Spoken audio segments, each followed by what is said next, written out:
Assalamu alaikum wa rahmatullah, j'espère que vous allez bien. Au sein de la communauté musulmane, il arrive parfois que des musulmans émettent quelques réserves au sujet de certaines données scientifiques. Plus encore, certains remettent en cause l'existence des dinosaures, prétendant que s'ils avaient vraiment existé, ils seraient mentionnés dans le Coran. Mais quelle est la vérité à ce sujet? Est-il correct de dire que les dinosaures ne sont pas mentionnés dans le livre d'Allah? Dans cette vidéo, je vous propose d'explorer ce sujet d'un point de vue scientifique et coranique. On en parle tout de suite après la petite intro.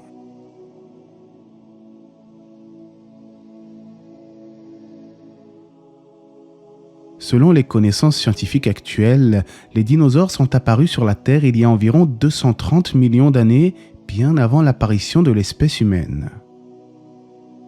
À cette époque, les terres émergées formaient un seul et unique grand continent, ce que l'on nomme la Pangée.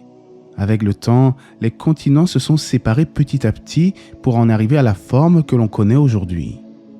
Les dinosaures sont des animaux reptiliens assez particuliers car certains pouvaient faire la taille d'un avion tandis que d'autres n'étaient pas plus grands qu'un poulet. Aussi étonnant que cela puisse paraître, ils ont vécu durant plusieurs millions d'années, allant de la période du Trias jusqu'à celle du Crétacé.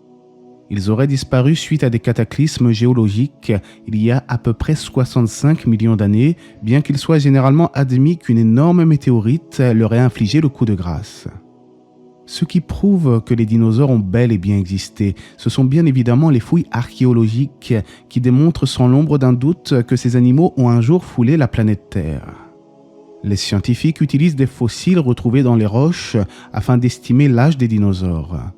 Grâce à la datation des couches géologiques, on sait que les fossiles les plus profonds sont les plus anciens.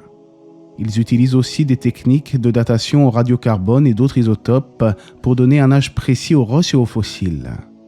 Cela permet de confirmer que les dinosaures ont bel et bien vécu il y a des millions d'années. Certains pourraient rétorquer, mais quel en est l'intérêt? Pourquoi Allah a-t-il créé les dinosaures il y a si longtemps? Et puis tout d'abord, est-ce que le Coran en parle? Comme vous le savez sûrement, le Coran n'énumère pas nécessairement toutes les espèces animales ou végétales. C'est un livre de guidance, et même si certains versets correspondent parfaitement aux découvertes scientifiques modernes, son but principal est avant tout d'appeler tous les peuples de la Terre au monothéisme pur.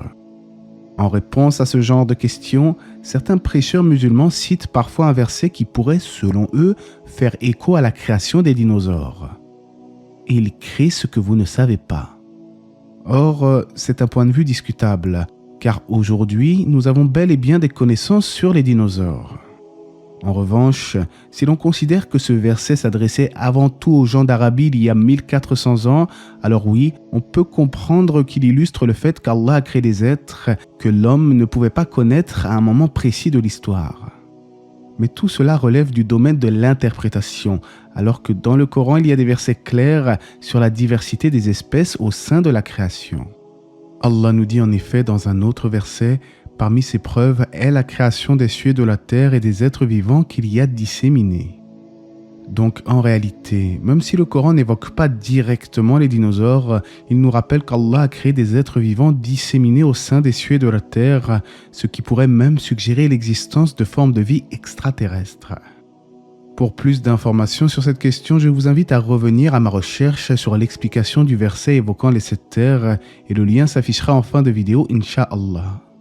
Quoi qu'il en soit, et comme je le disais tout à l'heure, Allah n'a pas répertorié toutes les espèces animales et végétales dans sa révélation, car le Coran n'est pas une encyclopédie sur la nature, mais un guide spirituel. Néanmoins, certains se posent légitimement la question du long laps de temps qui nous sépare des dinosaures, ainsi que de leur présence prolongée sur Terre.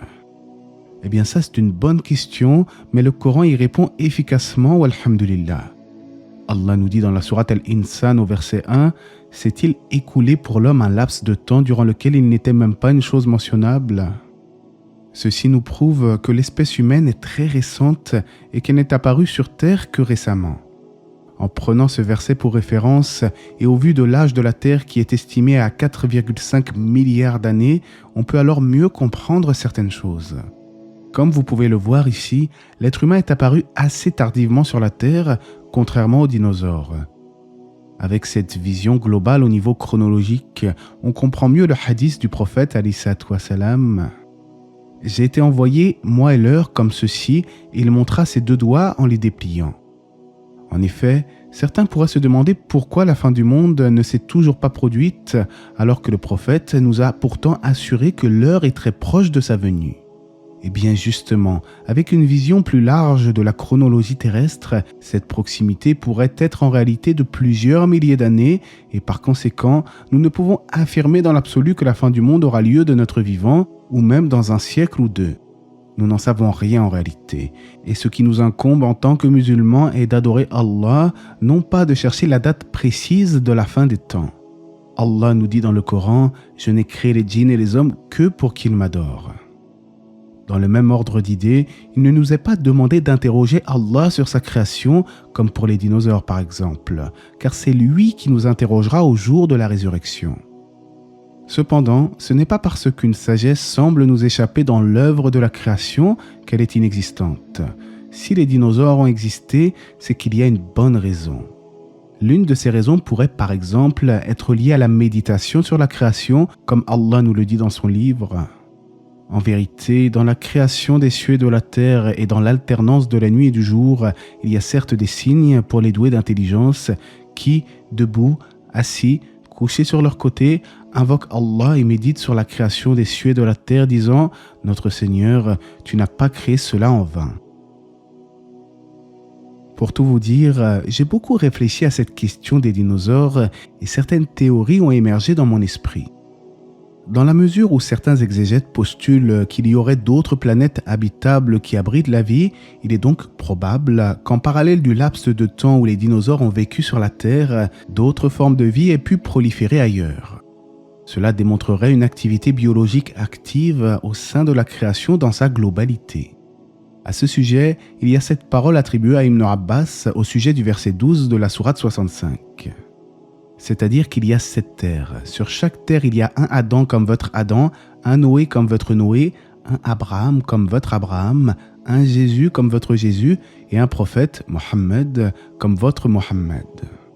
S'il semble que cette parole fasse l'objet de divergences au sujet de son authenticité, le moins que l'on puisse dire, c'est que certains érudits comme Al-Alousi ont clairement laissé entendre qu'il y aurait d'autres planètes abritant des formes de vie. Il se pourrait donc que les dinosaures aient vécu sur notre Terre pendant un long laps de temps, pendant qu'ailleurs, la vie humaine existait peut-être déjà. Et Allah sait mieux ce qu'il en est véritablement, ce ne sont là que des hypothèses. Par contre, ce qui est sûr à 100%, c'est que le musulman se doit de toujours observer le monde par le prisme de sa religion. Il sait que chaque élément de la création a un but et une sagesse, que celle-ci soit clairement évidente ou non. En fait, l'être humain n'a que peu de connaissances et nous ne comprenons encore aujourd'hui qu'une infime partie de ce qu'est l'univers dans son ensemble. Allah nous rappelle cela dans le verset et on ne vous a donné que peu de connaissances. Finalement, même si le Coran ne mentionne pas clairement les dinosaures, Allah nous a laissé certaines pistes qui montrent qu'il est capable de créer ce qu'il veut quand il le veut. L'être humain, de son côté, n'est qu'une création récente à l'échelle de l'âge de la Terre. S'il y a parfois des choses mystérieuses au sein de l'univers, cela doit éveiller notre curiosité et nous amener à rester humbles, car oui, nous ne connaissons pas tout, mais nous pouvons néanmoins méditer sur la création d'Allah. Dans une prochaine vidéo, j'envisage de parler des hommes préhistoriques, Inch'Allah, mais ne partons pas trop vite en besogne, j'ai encore beaucoup de projets en cours, comme la fin de la série Tafsir, par exemple. Et Allah sait mieux, j'espère que ce rappel vous aura été profitable. N'hésitez pas à partager cette vidéo et que la paix et les bénédictions d'Allah soient sur le prophète, sa famille et ses compagnons.